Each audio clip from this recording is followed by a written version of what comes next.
Hi, I'm Susan Platt, and welcome to Platitudes, Find Your Roar. I'm so excited to be sitting with someone who I have known for any number of years and admired for many more. Ann Holton has lived such a well-rounded, full life, and she keeps making it fuller and fuller every day. But she has lived in the governor's mansion as a child. She's lived in the governor's mansion as the first lady. She has gone to schools in Richmond when they were first integrated. She has been a judge. She's a lawyer. She has been Secretary of Education. She's a mom. Some people say I can't keep a job. So Ann, the first question I usually ask is, what's your roar and how did you find it? Ooh. Or did you? How many times? Wow. Well, yeah, I guess I found a few different roars over time. But there's a theme, and all my roars is roaring out for others whose voices might not otherwise be heard. And I guess I've felt that as a kind of a calling, really, all my life. Is it true when you were a child, you started a little organization? I hadn't thought of that in ages. I know what you're talking about, the Becky Godwin Club. Yeah. So I was a middle child, grew up in a Presbyterian family in Roanoke, and church was an important part of our life, and we kind of had a sense of, the Presbyterians told us we had a calling, a purpose, and we would find it, that it would find us at some point. It would find your roar at some point? Right, okay. And but from a very early on, I was as it must have been age 9 or 10 when Becky Godwin, the daughter of the former, the then current governor, the one who had defeated Dad in the governor's race in 1965, died in a tragic accident while her dad was in office.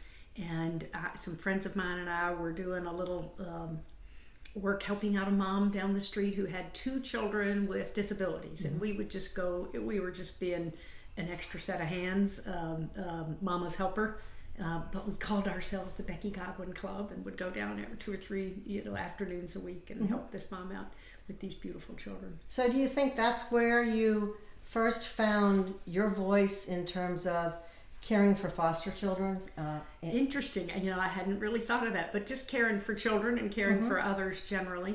Where I found my way specifically to the foster care world was in my role at the juvenile court. And that was one of many things on our docket at the Juvenile and Domestic Relations Court. But I was asked at some point, there were 5 judges, and we kind of divided work up according to different topics. We all heard all kinds of cases.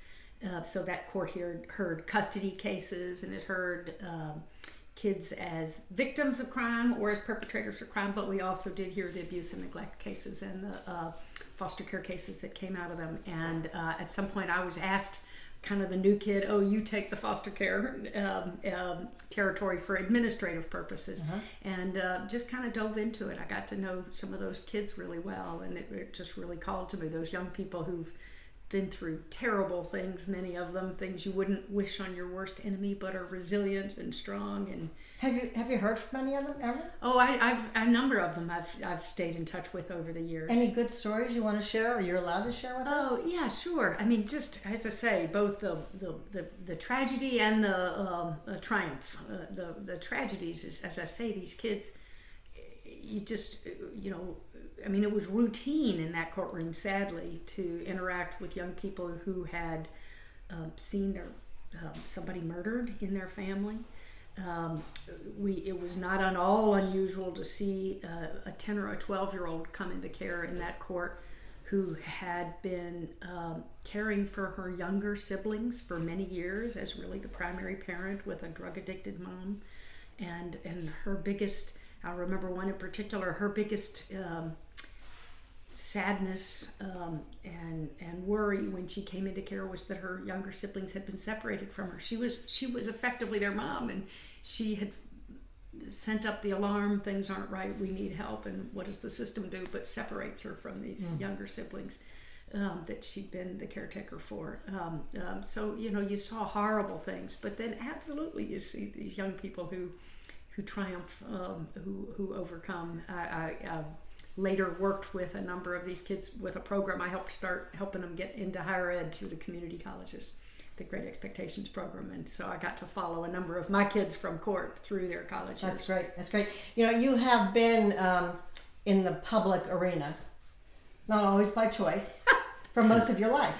Willingly enough, you know. And the first time really was when your dad, I think, decided to send you and your siblings to Richmond Public Schools. Yeah. When they were first integrated. Yep. I've heard you talk about this before, but could you share it with us for a little bit? Sure. Well, it was 1970, and Dad had been elected, as you know, a Republican governor back in the day when things were a little different between the parties then, especially in the South. But Dad had been elected partly on a platform of helping bring racial reconciliation to the state, and had announced in his inaugural address, for instance, in January of 1970, that he was going to appoint people of different colors and different genders to his cabinet and to agency positions and to boards and commissions in the state, which was unheard of. Right. And he did that starting right away. But what he did not know is that the court orders were going to come down just a few months really after that, ordering that the Richmond City Schools finally be integrated so many years after Brown v. Board. And my siblings and I were students in the Richmond Public Schools, and it was technically a family decision, you know, one of those family meetings, and all of us weighed in, but surprise, surprise, my parents helped us all see the opportunity that it was to help move our community forward by simply going to the schools we were assigned to. We really didn't do anything other than that. But it was a big deal because prior governors had led massive resistance, and where we were complying with court orders. And how old were you at the time? I was 12. So I was the first school I went to after the busing order was what was then Mosby Middle School. It's now Martin Luther King Middle School in the city of Richmond. And I was in 7th grade, and my brother in 6th grade was at the same school with me. And it was supposed to be integrated, and it really wasn't, because all the white people that were supposed to go there left town. I mean, it was over next to the housing projects in the poor part of town. It was the closest possible school for us, living in the governor's mansion downtown. It was just a couple of miles away. But almost all the white people who were supposed to go there that first year didn't show up for one reason or another. Moved, started little academies in people's basements. One way or another, avoided coming there. So, which made it kind of interesting, really, because it meant for me, coming from a very white, homogenous background, I was getting to experience being in the minority, and I was getting to experience being with people whose backgrounds were different from mine. There wasn't any real racial tension. There were only the 5 white people that were there. There weren't enough of us for there to be any racial tension. So what was the biggest lesson you learned as a 12-year-old? Not now as you're older, but as a 12-year-old. Definitely an appreciation of difference, and as I say, that, you know, not everybody, difference and similarities, I would say. So I learned that there were people at school who appreciated those hot school lunches, which my friends and I would always have turned our noses up at. But there were people there who came from much different economic circumstances than any I had known. And yet we all cared about our little cheerleading squad that we put together, and the Were you a cheerleader? Well, just for a couple of years. My sister was a serious cheerleader at Kennedy, the high school that we were affiliated with, and we all went to all of her games, and she was one of 2 white cheerleaders on the squad, and the African-American cheerleaders all used to teach tell Taylor and this other young woman that we're going to teach them how to have soul. Did they? I think so. Yeah, I could do some of the cheers right now with the slightest provocation. All right, go ahead. No, I don't think you really want me. Well, you know, the Kennedy Cougars, anyway. I won't do it. We love them Cougars. That was the theme. Is that when you learned to play the violin? I know. I had been playing the violin since like 3rd grade. You can tell I read up on you, huh? Yeah, you have. I thought I knew you pretty well until I Nobody's asked me about the that. violin in a long time. I started playing the violin in 3rd grade. It was a public schools. So I'm just a huge fan of the public schools. They made such a difference in my life and my kids' lives. But in the public schools of the city of Roanoke, where I started before we moved to Richmond when Dad was elected. I just remember a group of string players coming around to visit the school one day, and I wanted to play the cello, and my mother said it was too big and too hard to lug around, and okay, violin will do. I played the violin too in Oh. my 3rd, 4th, 5th grade, but then I switched to the big drum. Oh, So, wow. that was a big one to carry. I played all the way through high school and a little bit in college, but I was never any good. But it did give me an appreciation for music in a different way, I think. You have always been there supporting women. Thank you. Always when you're asked. What is the best piece of advice that you can give women now versus when we first elected the first statewide and only ever elected statewide woman, Mary Sue Terry in Virginia? It's amazing that it's still only How one, is it isn't different, and how's the advice change? Interesting. Well, some's different and some's the same. I guess my advice now would be just jump in. That there's just so many opportunities and so much need, and that women will be taken seriously as potential candidates. But what's something that's the same, and you know this, is women don't put themselves out there quite as much. That may be beginning to change a little bit. And that's really one of the reasons why I'm doing this. Yeah. So women can see other women candidates in a little more Yeah. personal and a different light. Yeah. They're people. I mean, what Mary Sue had to do, she had to break all kinds of barriers. And there are going to still be barriers. I'm sure it's harder for women to raise money, for instance, these days still. So one thing, if you don't want to be a candidate, think about supporting other candidates financially and otherwise. So it's definitely easier in ways than it was when Mary Sue was doing it, but there's absolutely still a need. If anything, there's more need. Women's voices are just thinking about some of the craziness going on in the world right now with the horrible crises of this week, the synagogue shooting in Pittsburgh and these pipe bombs. I just think women, we like our men friends too, but women are going to bring voices of reason to the public forum, and we need those voices. Exactly. Let me ask you, what lesson or lessons did your parents teach you that you thought were very important to teach your children? Yeah. Oof. I'm thinking my parents are 93 and 95 now, and health declining a little even just recently, so I'm thinking about them a lot. I tell you, my parents have the most indomitable spirit of optimism, Susan. You just would not believe it. And they gave us that from absolutely youngest age. They were glass half full people. Dad wrote a memoir called Opportunity Time, and every day was an opportunity. And I hope we've conveyed that sense of purpose, looking for your purpose in life, but also expectation that life holds good opportunities for you, and that things will turn out all right. My dad now, as I say, at 95 is dealing with both physical and mental cognitive decline. And both my mother and he, and this has been sort of over the last month especially, both my mother and he think he's going to be better any minute. You got to think I had that to ask way. him, "Hi, Dad, how are you doing?" "Oh, I'm fine. I think I'm about over this thing." And it's the spirit that he's had all his life. So we're not talking about your husband's race this year, but we have to. We all loved him. Thank you. He's not only been our mayor, he's been our governor, he's our senator, and more. And every day, our dad too. I will say, my kids and I think this America's Dad thing is pretty hilarious. I think it's pretty good.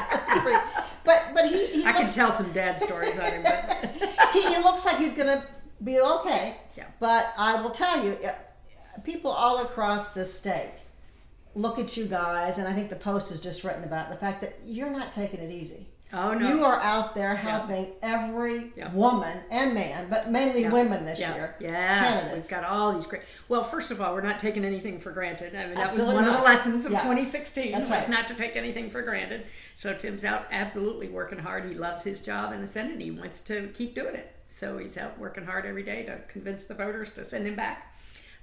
And in addition, it's just been a great privilege for him and me both to be running with so many great congressional candidates, almost all women among the challengers.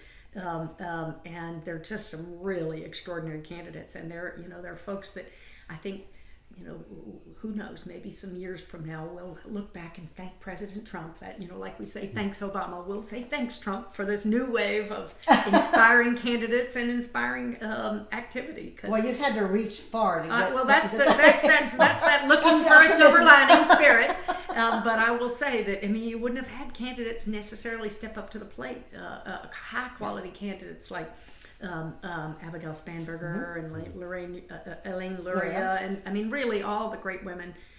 And I named those two because those are two who had never run for anything before. Vanjie Williams, who you interviewed, Jennifer Lewis, Leslie, almost all of them. Everybody except Jennifer Wexton had not run for anything before among the women candidate challengers. And I don't know that they would have been inspired to step up to the plate, but for just how extreme things have gotten. There seems to be an unprecedented number of women and people planning to vote this year. I hope it's true. I really do. There's so much negativity. There's so much. We're exhausted.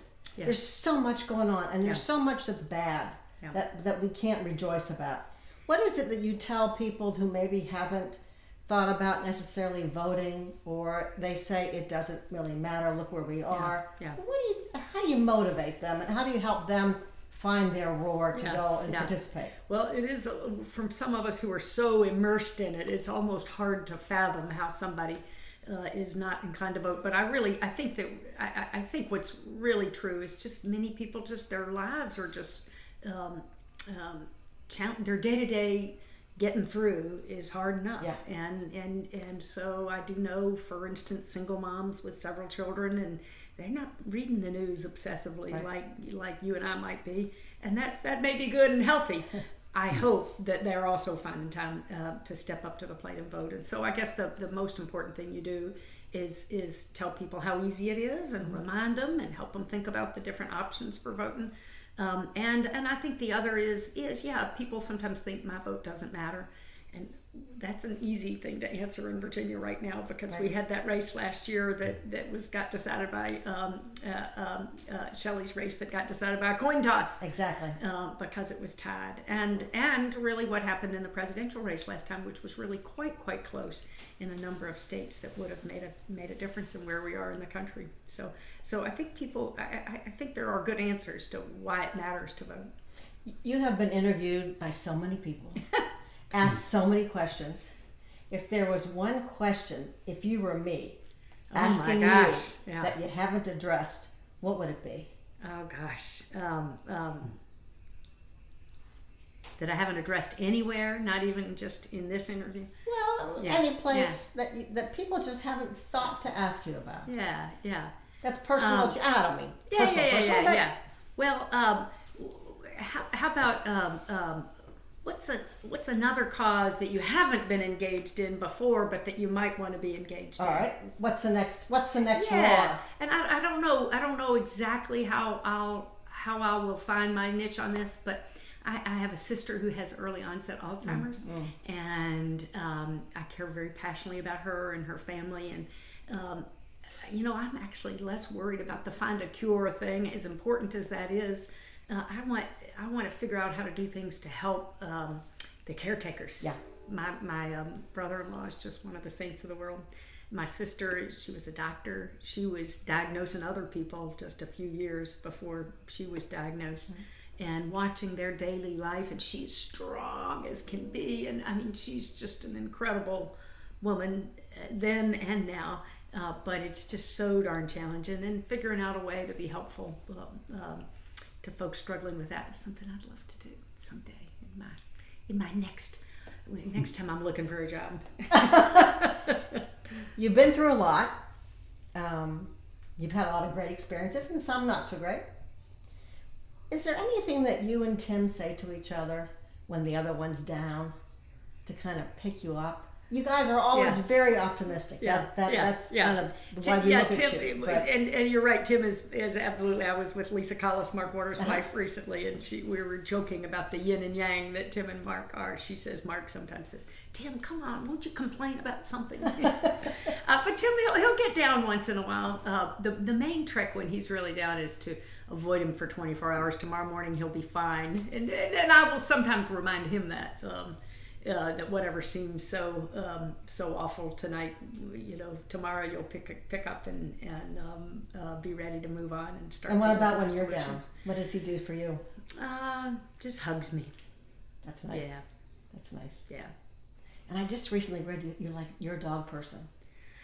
We had a dog for many years. I always had dogs as a child, and then we had a dog, Gina, who was with us for, actually from right when we moved into the government, a couple months before we moved into the governor's mansion, came to us from the SPCA and just passed away this summer. Oh, yeah, we just lost one of ours last week. It was not easy. I'm so sorry. Yeah. So one thing that I'd like to conclude by asking you, is there anything more that you would like to tell women out there that they can do, that they need to do to help us get beyond this period of exhaustion and upheaval and divisiveness? Yeah. Well, obviously part of it is we've just got to support each other in every possible way. But in particular, I would say within that is reaching out to young people. So I've been to a couple of political events recently where, as you know, sometimes our Democratic Party events tend to be of folks of a certain age. And I've been to a couple recently where somebody had deliberately reached out. LaCherish Aird, you should interview her. She's great. Was when she was elected the youngest delegate. She's no longer the youngest delegate in the House of Delegates in Virginia, but we were at the Petersburg annual gala, the Democratic gala, and she had invited a bunch of sorority women from Virginia State and a Girl Scout troop, and had really worked hard to get young people, especially young women, though there were some young men as well, of all ages there. And then I was at another event in Newport News just recently, the church ladies of Newport News, the first ladies of the church of Newport News and Hampton put on this event every year, and there somebody else, a school board member there, had brought in a bunch of students for the event, and so reaching out to young people to bring them into the fold and get them interested and excited and support them, that would be that's one more thing we can all do.